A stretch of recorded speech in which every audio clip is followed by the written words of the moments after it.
Note मांगे तो IS 16 का नोट बनाने के लिए आप लोगों के लिए सिर्फ कौन सा कॉलम रेलेवेंट है? पहला कॉलम रेलेवेंट है। ठीक है, IS 16 का नोट बनाने के लिए आप लोगों के लिए सिर्फ पहला कॉलम रेलेवेंट है। ये किस क्लास की डिस्कशन शुरू हो रही है अब?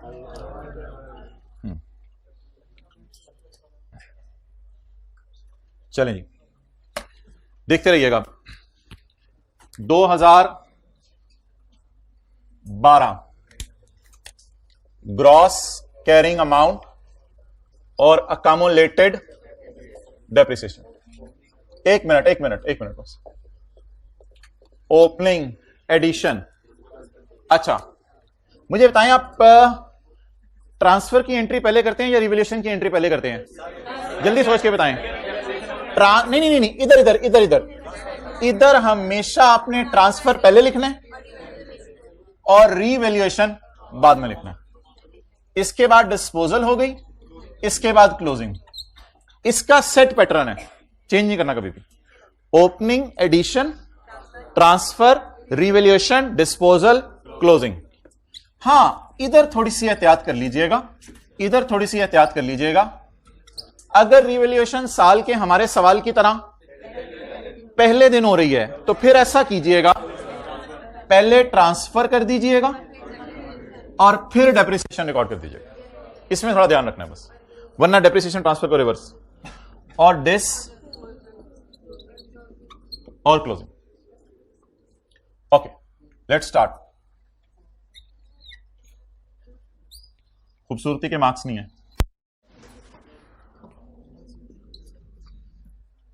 डन। अब सिर्फ एंट्रीज बोलनी है आपने। Plan debit, cash credit. देखते रहें, नोट बाद में करना है। Plan debit, cash credit. सबका चेहरा अगर ऊपर हो जाए तो मैं खुश हो जाऊं। प्लान डेबिट कितना? Building debit.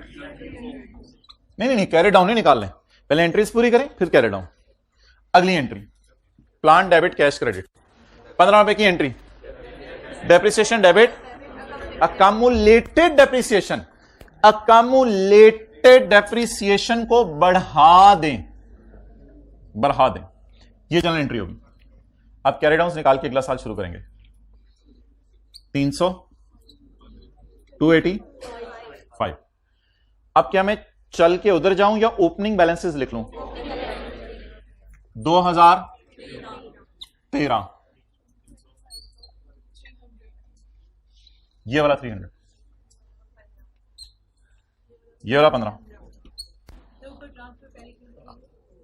यहां पर क्योंकि वार्म अप की एंट्री पहले होती है फिर रिवैल्यूएशन की होती है। चलें जी। Accumulated depreciation debit, building credit. लेकिन ये एंट्री जकम जनवरी 13 की डेट डाल के करनी है, ये 13 के साल में होगी। Accumulated depreciation debit, building credit. भाईजान बिल्डिंग क्रेडिट होने लगी, इसको उठा दो, कितने दिनों बाद आया। प्लीज, अकामुलेटेड डेप्रिसिएशन डेबिट और बिल्डिंग क्रेडिट।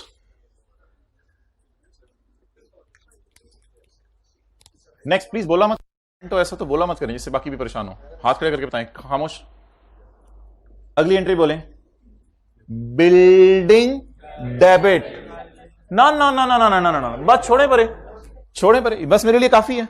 बिल्डिंग डेबिट कितने से? 38 से। आपको एक दो लोगों को निकालना पड़ेगा। नेक्स्ट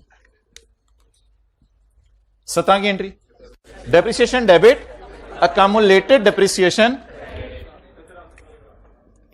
17 से।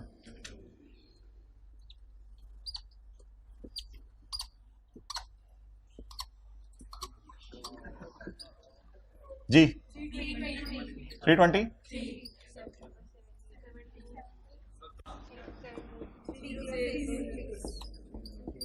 चलें यहां तक बनाएं, फिर 14 फुट ट्राई करें, 15 फिर मैं करवाऊंगा। लिखें, IS 16 का नोट बनाने के लिए सिर्फ पहला कॉलम रेलिवेंट है। IS 16 का नोट बनाने के लिए सिर्फ पहला कॉलम रेलिवेंट है। हाँ जी, नोट इसलिए बना रहे हैं कि IAS 38 है ना हमारे सिलेबस में, तो उसमें फिर कभी इंटेंजिबल्स अगर रीवैल्यू हो रहे हो तो IAS 38 का नोट तो आ सकता है ना पेपर में। IAS 16 का शायद ना आए, लेकिन IAS 16 का कभी कभी नोट आ सकता है, क्योंकि 8 नंबर का तो FR 1 में से भी आ सकता है पेपर में। ये तो ICAP ने कहा हुआ है ना 8 नंबर का मैं FR 1 का पूछ सकता हूं। नहीं, हम तो 92 की तैयारी करेंगे, बस 8 नंबर के लिए क्या क्या करें, हम तो 92 की तैयारी करेंगे।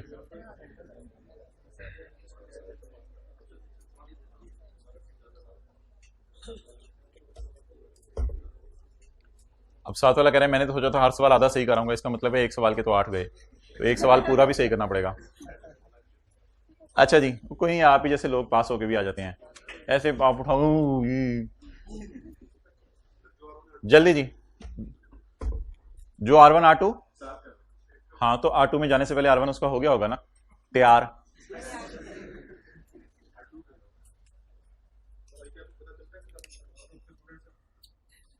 ICAP को मैं आपको क्लास के बाद पाऊंगा क्या क्या पता चलता है। अच्छा अजीब ना। अगला साल शुरू करने के लिए दानिश में उधर जाऊं, क्यों? क्लोजिंग को ओपनिंग। तू मुतवज्जे ना हो के भी मुतवज्जे है, सुभान अल्लाह।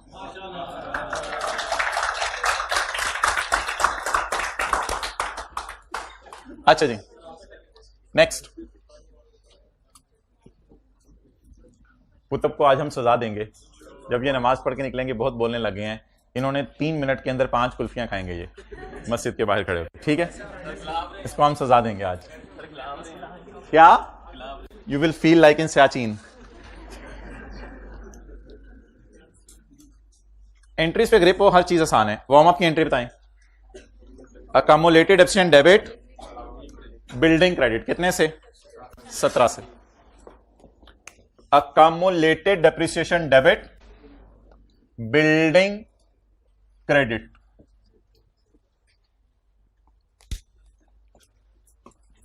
डिंग डेबिट या डिंग क्रेडिट? डिंग क्रेडिट, बिल डिंग क्रेडिट।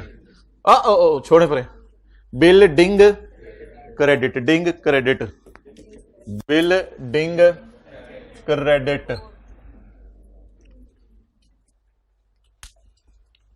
आगे तो छोड़े ना, आगे एंट्री करने की जरूरत ही नहीं। डेप्रिसिएशन डेबिट अकमुलेशन कितने से? 14 250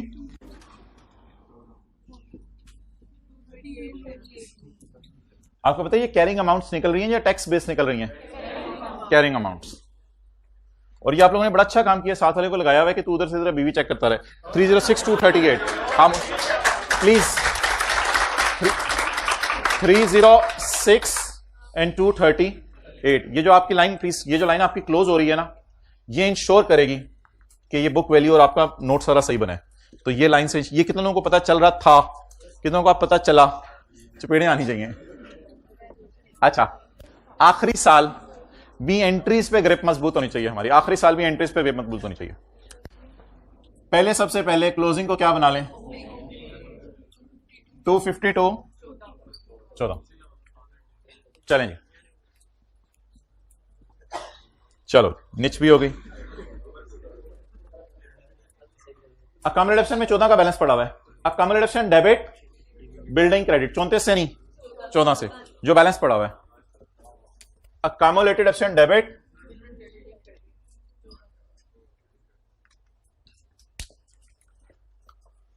डिंग डेबिट, बोले ding debit, building debit, building debit, building debit 34, building debit.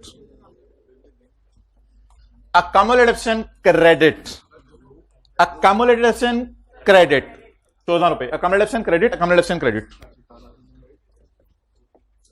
जी। अमाउंट जाओ, लकीली वही दोबारा आ गई। प्लीज प्लीज, नहीं आप लोगों ने टीचर नहीं बनाई, कोशिश करनी। 66 की एंट्री, 66 की एंट्री ये है। 66 की एंट्री, 66 की एंट्री ये है। Building credit latest market value से building credit latest market value से कराएं जी। Building credit, building credit accumulated depreciation debit 2 से।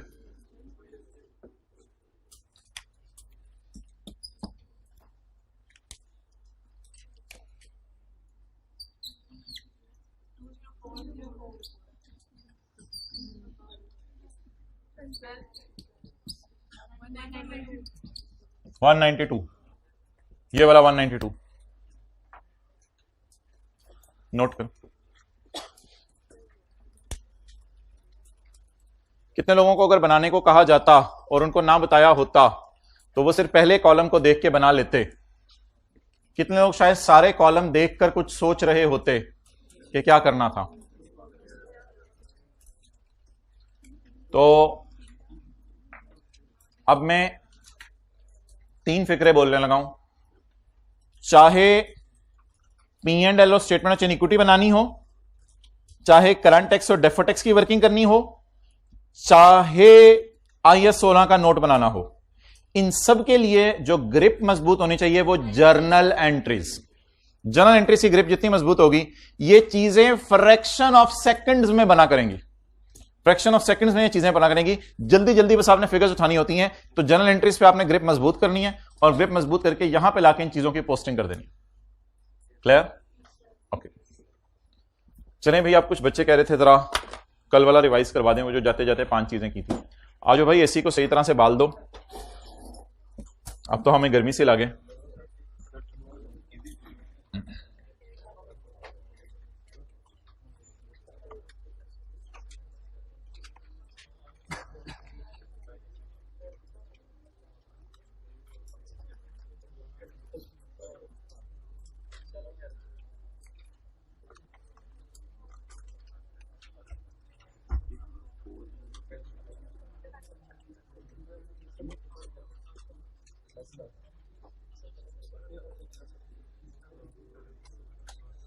कल आपको जाते जाते 5 चीजें बताई थी, वो सुन लें।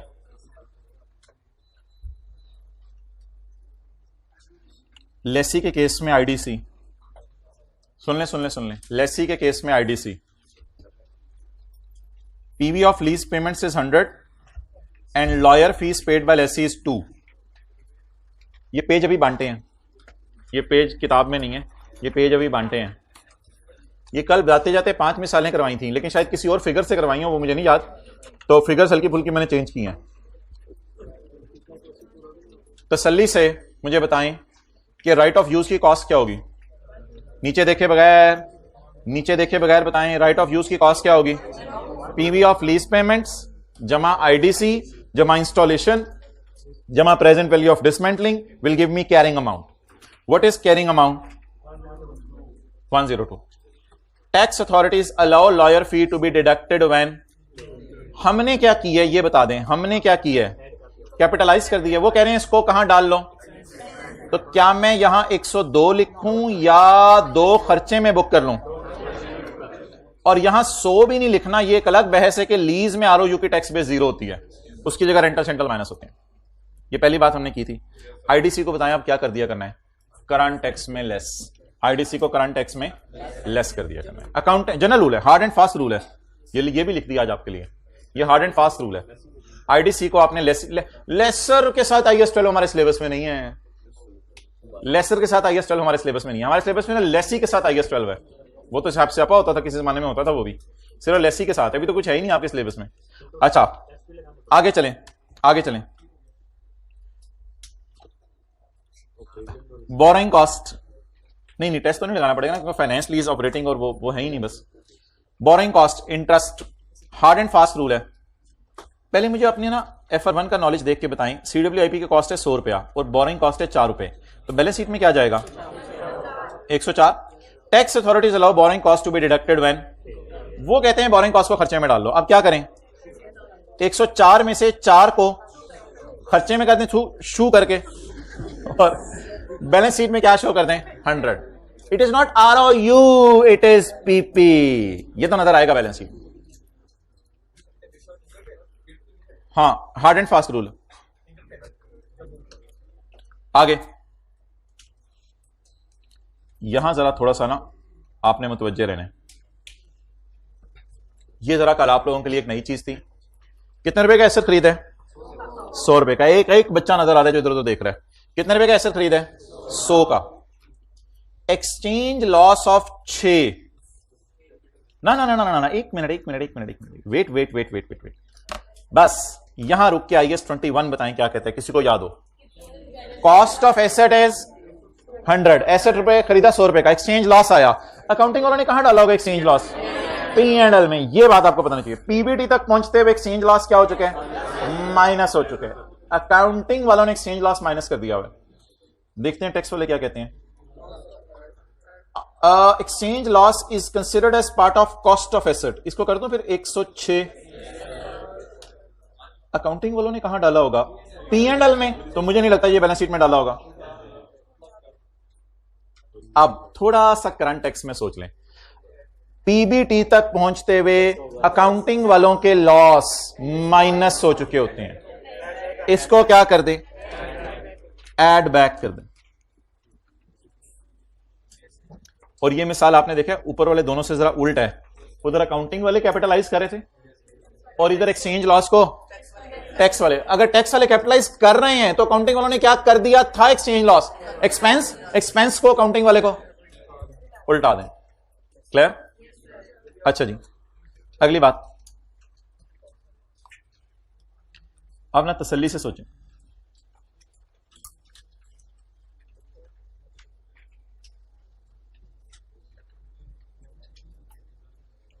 Inventory has cost of 103। NRV is ना बोलना नहीं रशीद चुप। एनआरवी इज लोअर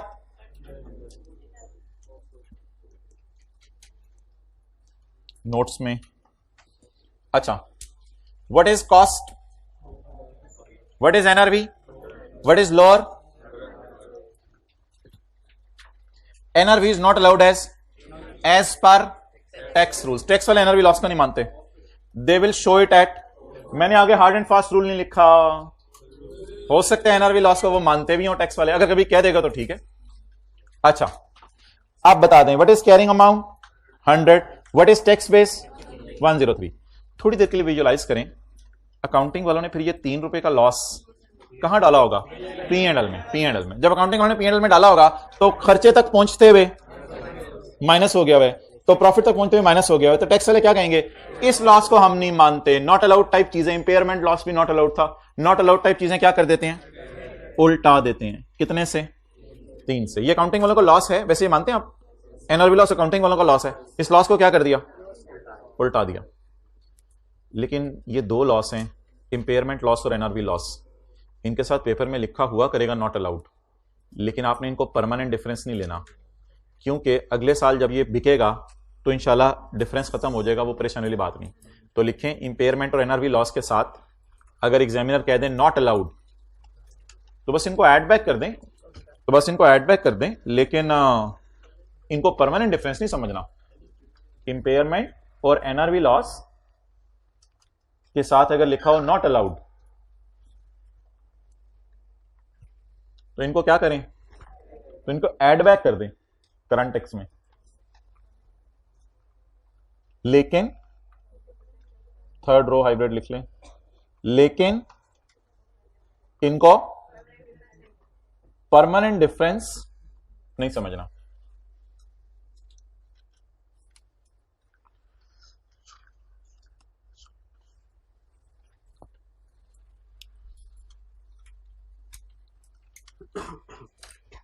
तो ये जरा सोच लें थोड़ा सा, इसका क्या करना है। एग्जाम्पल 3 का उल्टा है।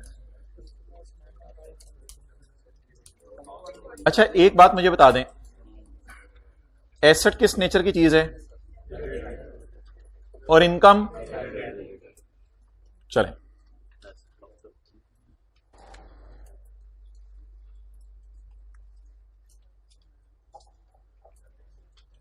ये लाइन पढ़ के मुझे कैरिंग अमाउंट बताएं।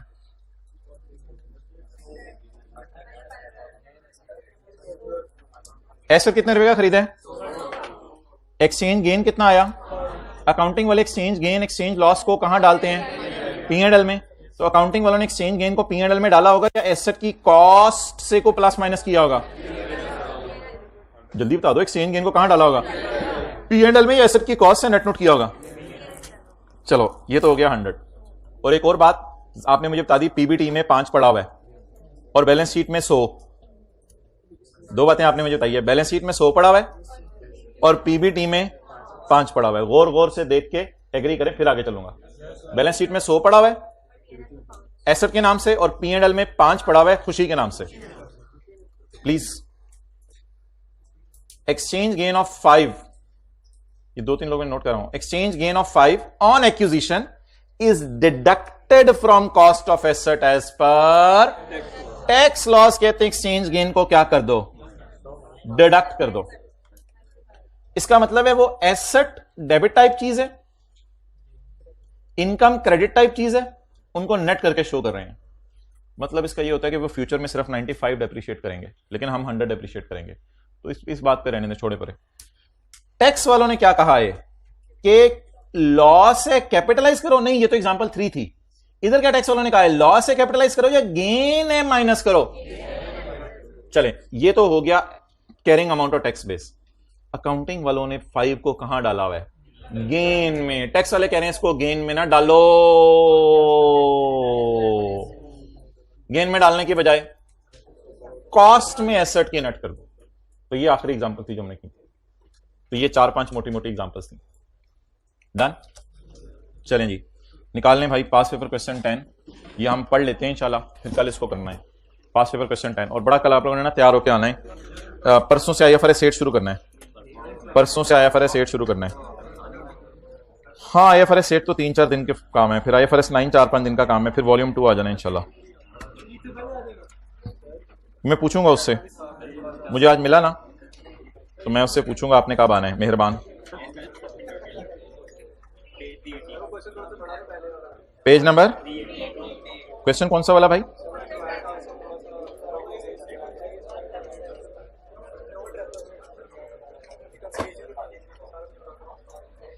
आपने पढ़ा हुआ है?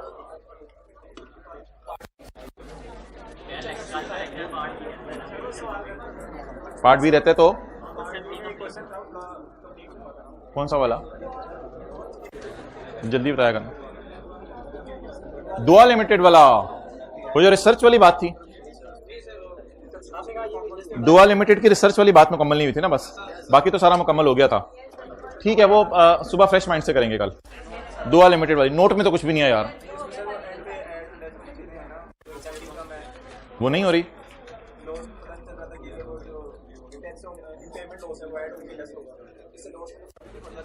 अभी बता दिए इंपेयरमेंट लॉसेस, इसलिए नोट में नहीं जाना। पेज नंबर है 380। Orin Limited is in the process of finalizing its financial statement for the year ended 30 June 2018. The following information has been gathered for preparing disclosures related to taxation. मैं जो सारी लाइनें पढ़ रहा हूँ ना, जो लाइन के एंड पे आपने सोच लिया करने कौन सा टी अकाउंट बनना है। 3 वर्किंग तो होनी है, करंट टैक्स की, DTL/A की और कैरिंग अमाउंट और उसकी। आप लोगों ने सोच लेना कौन सा टी अकाउंट और बनना है या वर्किंग कौन सी होनी है। पीबीटी है 508 million. Accounting depreciation exceed the tax depreciation by 45 million. कई सवाल इस तरह के किए हैं। During the year OL sold a machine जिनकी अकाउंटिंग वालों की बीवी एक्सीड कर रही है टैक्स वालों की बीवी से बाय 15 मिलियन। बिल्कुल कोई मसला नहीं, डिस्पोजल का टी अकाउंट खोल लेंगे, आसानी से बात समझ आ जाएगी। डिस्पोजल का टी अकाउंट खोलना पड़ेगा। और इसी तरह OL carries trademark of 90 million. Trademark क्या होता है? Of having an indefinite useful life. तो फिर IS 38 के मुताबिक कितने का ही आ रहा होगा? Whereas which is acquired on July 15, tax authorities allow amortisation over a period of 10 years। ये कोई मसला नहीं, आसान सी एडजस्टमेंट होगी। इस एडजस्टमेंट पे हमारे 20-25 मिनट लगेंगे। During the year OL expensed payment of 17.5 million. OL expensed payment of 17.5 million related to restructuring of one of its business segment. Restructuring क्या होती है? उसको रेनोवेशन सब कुछ नहीं, रिस्ट्रक्चरिंग रेनोवेशन नहीं होती। रिस्ट्रक्चरिंग नहीं, ये रिस्ट्रक्चरिंग है IS 37 का कॉन्सेप्ट जो हमने अभी पढ़ा नहीं हुआ। रिस्ट्रक्चरिंग ये होती है कि पुराने एम्प्लॉयज को निकाल के ना लिखें, पुराने एम्प्लॉयज को निकाल के नए एम्प्लॉयज को हम लाते हैं। पुराने एम्प्लॉयज छोड़ नहीं रहे होते, उनको जान छुड़ाने के पैसे देते हैं। तो ये कोई खर्चा टाइप चीज है। अगर आपको रिस्ट्रक्चरिंग नहीं भी पता क्या चीज है, मुझे अकाउंटिंग वालों ने बता दें क्या किया है। OL एक्सपेंस्ड, तो कैरिंग अमाउंट बताएं। 0, ओएल एक्सपेंस, तो बैलेंस शीट में कितना जाएगा 0, अकाउंटिंग वालों ने एक्सपेंस में डाल दिया। हाउएवर टैक्स वाले कहते हैं कितने सालों में एक्सपेंस में डालो, 5 सालों में। ये वो पास पेपर क्वेश्चन 9 की तरह की एडजस्टमेंट, एडवर्टाइजमेंट वाली। एक्सपेंसेस में एक पेएबल पड़ा है 26 मिलियन का, which is allowed on payment base, और एक्सपेंसेस में एक डोनेशन पड़ी है which are not allowed as tax expense. Other income में कमीशन और डिविडेंड पड़ा है, अदर इनकम में कमीशन भी पड़ा है, डिविडेंड भी पड़ा है। Both incomes were taxable on receipt basis हमारे साल तक, लेकिन अगले साल से इनके ऊपर जो टैक्स है वो कितना हो गया है 10%। किसके ऊपर? सिर्फ कमीशन माफ हो गया और डिविडेंड पर 10%। On 30/18 OL received advance rental of 16 million, rental income is taxable on receipt basis. Net deferred tax liability as on 1 July 17 arose on account of PP trademark provision for warranty।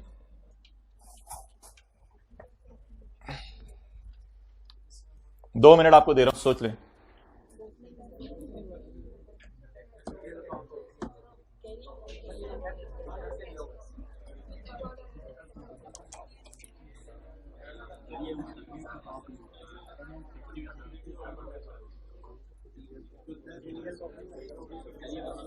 Every possible effort करके opening balance हम निकाला करते थे, उसने दे दिया।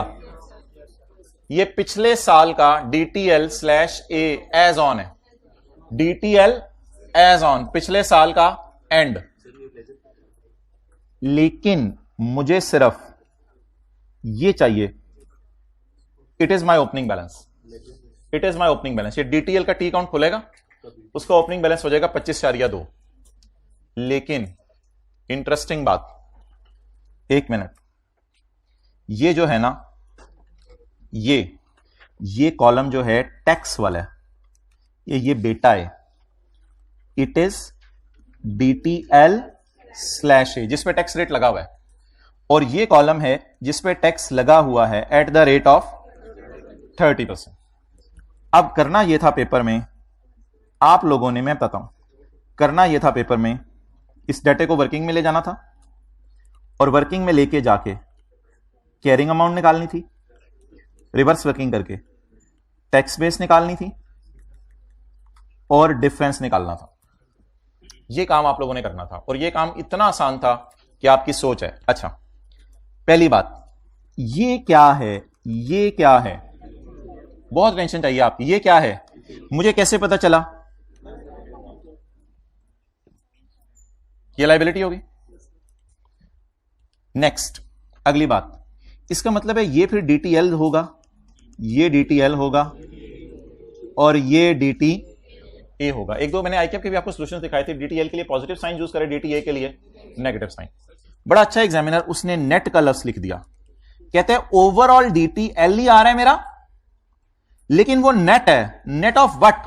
ये DTL आ रहा है, ये नेट है, इसका मतलब है ग्रॉस DTL ये था और उसमें से DTA वगैरह माइनस हुए होंगे।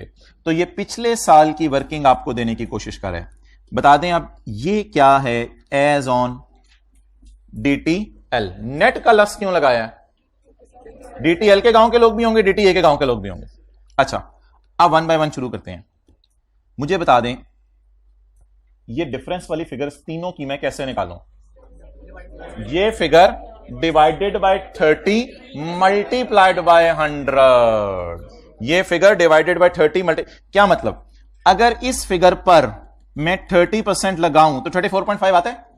तो अगर 34.5 30% है तो मुझे बता दो 100% कितने। या इसका यह भी तरीका हो सकता था कि x into 30% is equal to 34.x। What is x?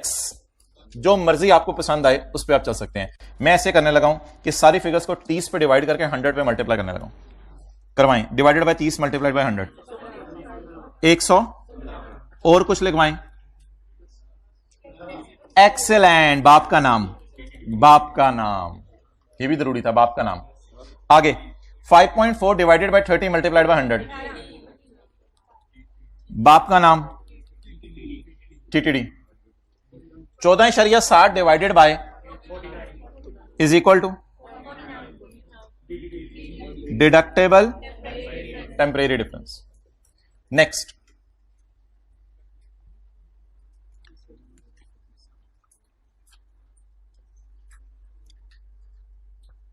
इधर ग्रेटर या लोअर का साइन लगवा दें। चलें छोड़ें यार, ये क्या है? एसेट। ये क्या है? एसेट। एसेट की मैं दो रूल लिख लेता हूं। अगर कैरिंग अमाउंट, भाई पहले देख लो ना यार, अगर कैरिंग अमाउंट ग्रेटर हो तो रूल 1 टीटीडी। मेरे ख्याल से तो दोनों ही टीटीडी हैं।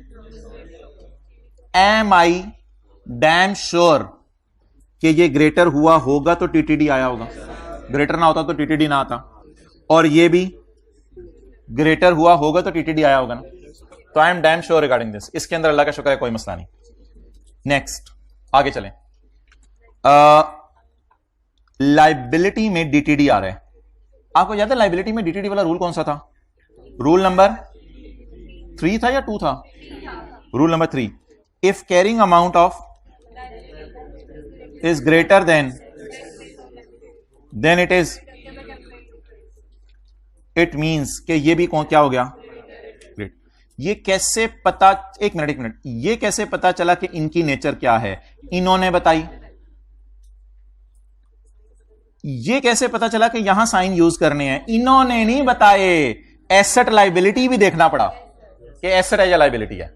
तो साइन कैसे डिसाइड हुए? इन दोनों को देखकर साइन डिसाइड हुए कि एसेट है या लाइबिलिटी है, उसकी बेस पे साइन डिसाइड हो गए। डन। अब इस सारे के बाद सवाल में मैं एक लाइन डालने लगा हूं, opening book value of PPE exceed the text book value by 115। जब ये मैं लाइन सवाल में डाल दूंगा तो कल मैं टी काउंट फिर खोलना शुरू कर सकूंगा। अगर ये लाइन सवाल में नहीं डालूंगा तो फिर आप लोगों ने मुझे भी तंग करते रहना, मैंने भी आपको तंग करते रहना। सर ब्रॉड डाउन कहां से आ रहे हैं? ब्रॉड डाउन सवाल में दिए नहीं हुए, हम क्या करें? हम किस दीवार में जाके टक्कर मारें? दीवार आपके साथ वाली फिर होगी तो किस दीवार में जाके टक्कर मारें? आप बताएं, क्या ओपनिंग बीवीज दे दी या ओपनिंग बीवीज का डिफरेंस दे दिया? डिफरेंस दे दिया या कटना पड़ा? कटना पड़ा। अब मुझे एक लाइन बता दें जो कि पॉइंट 2 और 3 के लिए रेलेवेंट है। Opening book value as per accounting exceed tax book value by ₹115 as calculated by me शहजादा बिलो। चलें लिखें। पॉइंट 2 से मैंने ये लाइन निकाली है या लाइन कहीं और से निकाली है? रेलिवेंट किसके लिए है? पॉइंट 2 और 3 के लिए। क्या एज्यूम किया है? एक मिनट, मैं क्या नहीं टैक्स पे 0 मैंने एज्यूम नहीं की। मेरे ख्याल से आप ऐसा कर लो, इसको 300 ले लो, इसको 415 ले लो। मैंने तो नहीं 0 एज्यूम की, बल्कि उल्टा हो गया। इसको 415 ले लो, इसको 300 ले लो। नहीं, अब आप तो assumption ना लो, बस बीडीज का डिफरेंस ले लो, बीवीज का डिफरेंस ले लो। अब दोनों की बीवीज अवेलेबल नहीं है, लेकिन एक पता है कि एक की बीवी दूसरे की बीवी से 1 फुट ऊंची है, तो ये काफी है हमारे लिए, ये काफी है। हाँ, दोनों की बीवीज, ये नहीं बताया कि एक की बीवी 4 फुट है, दूसरे की बीवी 5 फुट है, तो बस ये हमें बता दिया दोनों की बीवी का डिफरेंस 1 फुट है, चलेगा हमारा काम, कोई मसला ही नहीं। हाँ, हम क्यों परेशान हो? और भाईजान यहां कौन सी assumption लिया? हमने कोई assumption नहीं ली। व्हाट इज, चलें आज एक चीज बताएं। एक में ओ भाई इधर देख, ये एक डेफर का अकाउंट है आपके सामने, ब्रॉड डाउन 300 रुपए। इस 300 के पीछे क्या होगा? पिछले साल DTL/A एज ऑन की वर्किंग, और उसका टोटल होगा 300। उसके पीछे 3-4 एसेट लाइबिलिटीज होंगी, उनकी कैरिंग अमाउंट एक्सप्रेस होंगी, और ये सारा होगा। We have not taken any assumption। सवाल was clearly telling us all the things. सवाल क्लियरली हमें सारी चीजें बता रहा था। चलें जी, ये नोट कर लिया ऊपर वाला आपने? करें नोट, करें नोट, फिर आज आपको जल्दी फ्री कर देते हैं। अच्छा, 1 मिनट, बंद नहीं करनी किताबें, बंद नहीं करनी था। आगे अब लगा आपको आई कैप नहीं? आई कैप तो फिर अच्छा आगे चलें, आखिरी बात, पॉइंट नंबर 4, जिसने ये वर्किंग नहीं की होंगे उसको कितने मार्क्स मिलेंगे, किसी दिन आ जाना मेरे पास। OL carries trademark, OL carries trademark of 90 million having indefinite life which is purchased on यकम जुलाई 15, यकम जुलाई 15 को खरीदें, indefinite life है। कोई बच्चा मुझे बता सकते कि 30 जून 18 को इसकी कैरिंग अमाउंट क्या होगी? कोई बच्चा बता सकते इसकी कैरिंग अमाउंट क्या होगी? 90, लैंड की तरह ना। बट टैक्स वाले कह रहे हैं तसल्ली से मैं अभी खड़ा हूं किस दिन?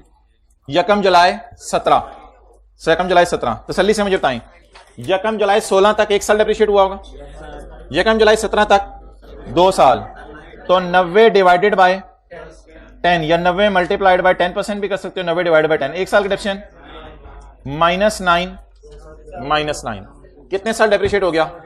2 साल, 70। ओए